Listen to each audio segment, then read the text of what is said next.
behind the scenes things that you never know about as a buyer and seller if you work with me, because we take care of it. Because it's nothing for you to stress about.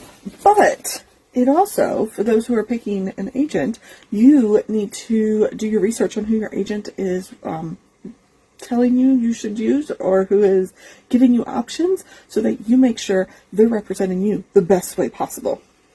So today I have a closing. It's for my older couple. They're moving into assisted living. We're selling their house. I'm super excited for them. They're super excited. But yesterday I wake up and find out that the title company for the buyer and the seller has not sent over everything that we need to close. And so my title company, which is amazing, starts emailing them and saying, hey, we need these things so that we can get closed. Like, what can we do? How can we get this? We finally get the documents, only to find out the documents were given to that title company in October, and they weren't sent to us.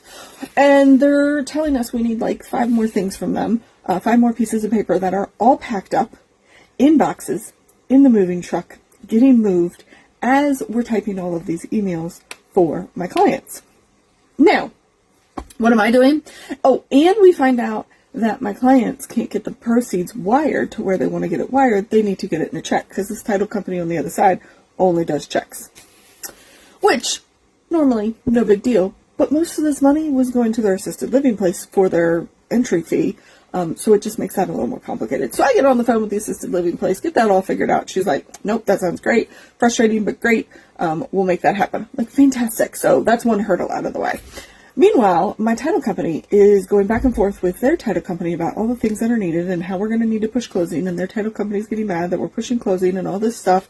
And come to find out, their title company just didn't read the email that we send out, because I send out an email every time we go under contract introducing everybody. They didn't read that email to find out who was our side of the title company.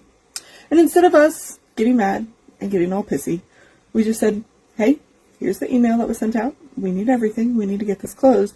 And by the end of the day, we got it all figured out and we're getting it closed, but not because that title company helped, because we sat down and worked through everything that we needed to do.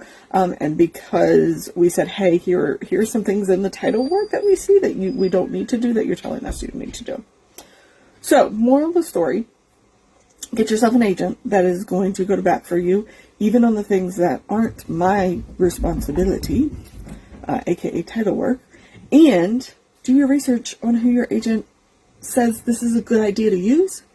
Because if you do your research and you find out that they have bad reviews, it's probably not the one you want to use, because you want somebody that is going to represent you well, going to go to bat for you, and going to make sure that, hey, we want to get this done and done on time.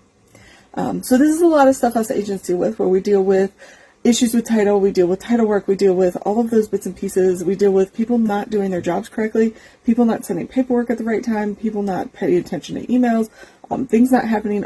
All of that we deal with behind the scenes, so you don't have to stress out about it. So when you are talking and interviewing agents, ask them how much they take care of behind the scenes so that you don't have to worry about it. And we are happily going to closing today and super excited for my clients.